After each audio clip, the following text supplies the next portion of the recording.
Alors bonjour tout le monde. Souvent, on nous pose la question, quel type de yoga choisir parmi tout ce qui se propose aujourd'hui? Et je pense que c'est une question qui est très importante et qu'il faut se poser sérieusement pour trouver le yoga qui va vous convenir, qui va vraiment correspondre à vos besoins et qui va faire que vous allez avoir du plaisir à le faire et surtout le faire pendant longtemps. Hein, c'est ça le plus important pour obtenir les effets bénéfiques du yoga. Alors, je peux vous raconter mon histoire. Euh, Comme quoi je comprends bien qu'il faut vraiment bien choisir son yoga. Moi, j'arrive au Québec, j'essaye le yoga, puis je tombe sur du Vinyasa Yoga. Et j'adore ça. C'est un yoga dynamique, physique, j'en reviens pas. Moi, je pensais que le yoga, c'était comme ça, puis on faisait des hommes, on faisait rien. Et puis là, je me fasse un yoga physique, j'adore ça.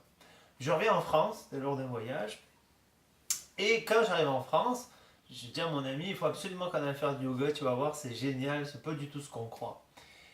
Et puis j'arrive dans une classe où finalement on s'est assis comme ceci, et on n'a pas fait de posture, on s'est allongé, s'est détendu, on a relaxé, on a médité, on n'a pas fait de posture, ou peut-être une ou deux à la fin, j'en suis pas revenu. En fait, c'était du Nidra Yoga qui était complètement différent. Donc, bien sûr, entre-temps, je me suis renseigné et je vous propose une petite synthèse. En fait, donc, il y a différents degrés d'intensité physique dans les différents types de yoga. Si on peut les classer comme ça, comme ceci. Vous avez d'abord le Nidra Yoga, que je vous ai parlé. C'est un yoga qui est méditatif, axé sur la relaxation. Vous allez ne pas faire de posture. D'accord? Ensuite, vous avez ce qu'on appelle, si on peut les classer comme ça, le Yin Yoga.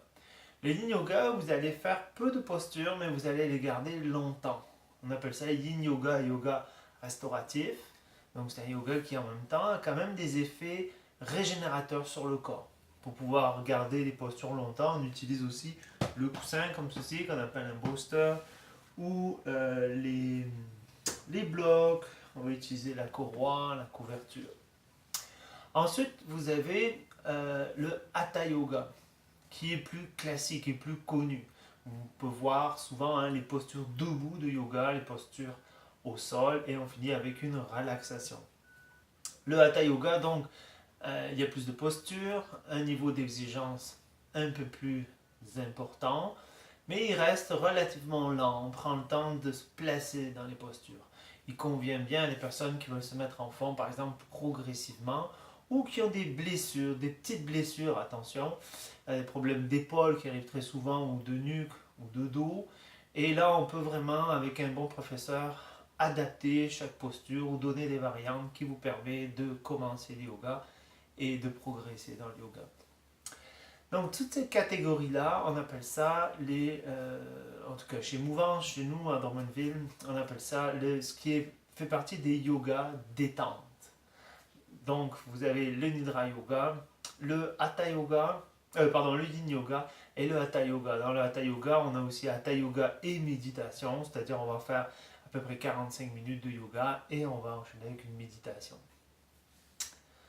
Ensuite, on a les yogas plus dynamiques. Vous avez le Vinyasa Yoga, c'est le fameux yoga par lequel j'ai commencé. C'est un yoga qui correspond bien sûr souvent aux gens qui bougent déjà, qui font du sport ou qui ont tendance à être actifs. Ça va leur correspondre.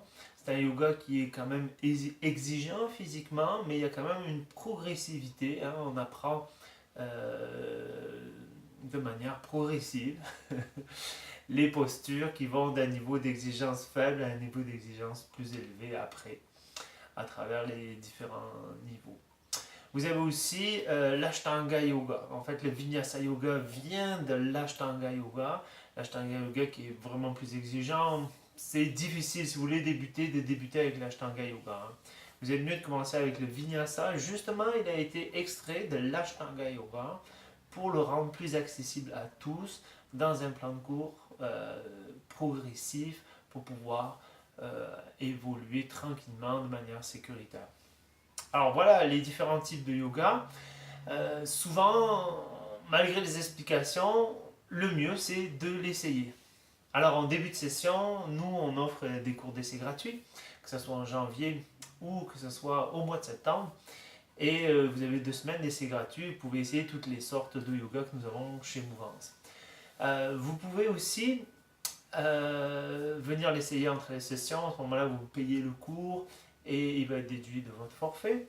Et vous pouvez aussi, et ça c'est pour tout le monde, venir télécharger 2 cours sur notre site internet mouvance-drummondville.com, mouvance avec un A, drummondville.com ou yoga-drummondville.com, c'est la même chose.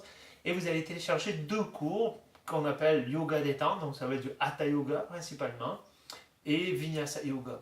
C'est 2 cours de 50 minutes que vous pouvez télécharger sur toutes nos pages et nous donnant accès donc à ces vidéos-là avec un PDF qui vous permet d'essayer et de voir véritablement la différence. Voilà, j'espère que ça vous a aidé et que vous allez pouvoir faire le bon choix. C'est important. Donc, n'oubliez pas de regarder si les cours d'essai gratuits actuellement ou d'aller télécharger ça sur notre site web. Si vous pensez que cette vidéo peut aider d'autres personnes que vous connaissez qui voudraient se mettre au yoga mais qui ne savent pas encore lequel choisir, partagez la vidéo. Et si vous avez un commentaire, si vous avez des questions par rapport à ce qui a été dit ou d'autres questions, laissez-les en bas. Ça va nous faire plaisir de vous répondre. À bientôt. Merci.